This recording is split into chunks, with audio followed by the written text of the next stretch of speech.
working through a series on the history of the American labor movement.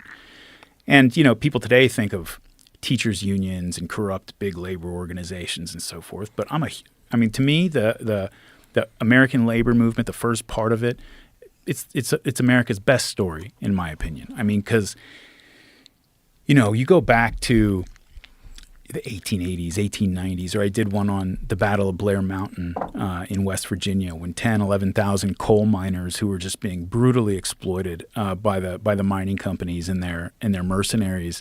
I mean, they took up arms and they were ready to, like, they were marching on the county next door to go free some of their compatriots and to hang the sheriff. I mean, they only stopped because the U.S. Army finally showed up. This is right after World War I. The U.S. Army showed up, and a lot of the guys the miners were World War I veterans, and they weren't going to fight the Army. Like, they were sort of not even because they were afraid or discouraged by their prospects. They just weren't going to. You know, their problem was with, like, this sheriff and the mine, you know, the mine operators and stuff, not with the Army. They didn't want to fight them, and so that diffused it. But, you know, you go back to those early decades of the labor struggles, and I mean, people really have to, like, it was not some aberration when striking workers, you know, got a bunch of people killed, you know, like where a bunch of Pinkertons or other mercenaries or even government forces. I mean, you go to, like, you know, a coal mine in Colorado back in, I think it was 1912. And the National Guard of the state, which was there was not a lot of people in Colorado at the time. So the National Guard and the state government was completely run by the mining operators because they were the most important thing in the state. And the National Guard took up positions with machine guns up on a hill overlooking the striking miners' encampment. And the miners were mostly all gone because, you know, there were authorities looking for them and stuff. It was a lot of their wives and children and so forth. And they just opened up on these people and killed like 22 women and children. And, like, that kind of thing was, like, that's an extreme kind of example, I guess, you know, of the brutality. But smaller versions of that, that's how it was. Like, people didn't believe back then, or a lot of people, the capitalists didn't believe back then that you had a right to strike.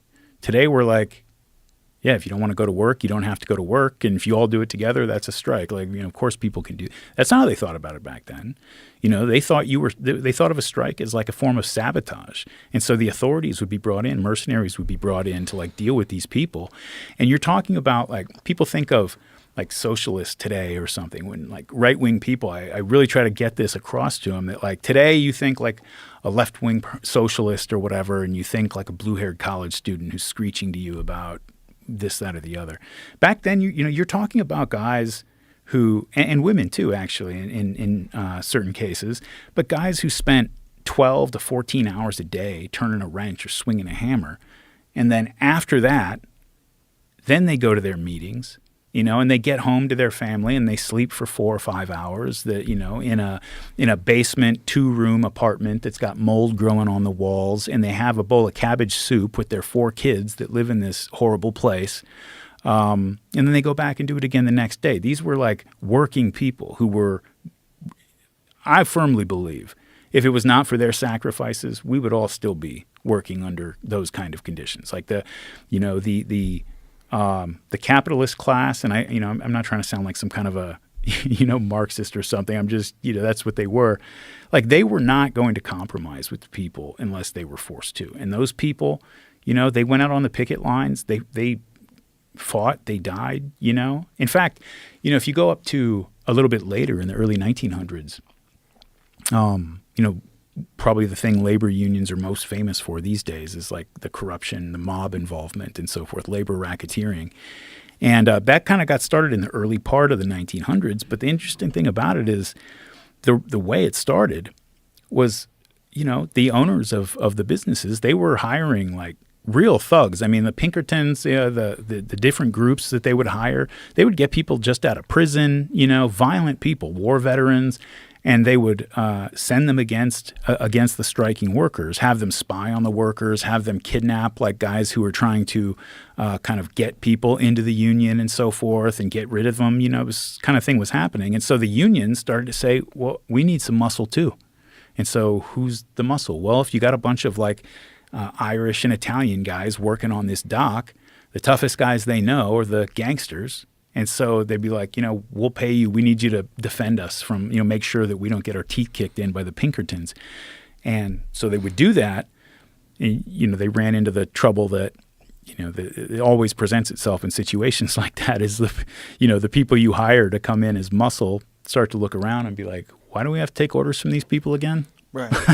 Can't we run the show?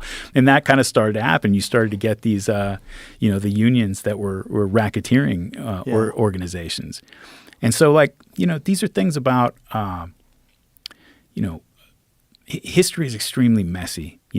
We have to always remember, people are often making the crucial decisions that turn history this way or that, zig instead of zag, are often made under crisis conditions by people who sometimes they're great men and women, but a lot of times, they're the person who happens to be there at the time and they're doing their best and they're taking advice from the people that are around them and they're making the decision that's going to determine if we head off in this direction or that direction, I'm glad you brought up the labor movement because I feel exactly the same way.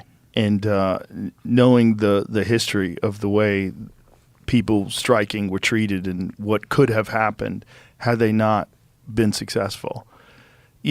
People want, you think about unions, you think about corruption and waste and fraud. That's unfortunately, that happens a lot. And greed, people making too much money. I mean, they blamed a lot of the unions on the collapse of the American automobile industry in Detroit. That they wanted too much money, they were too greedy, and they sent everything overseas.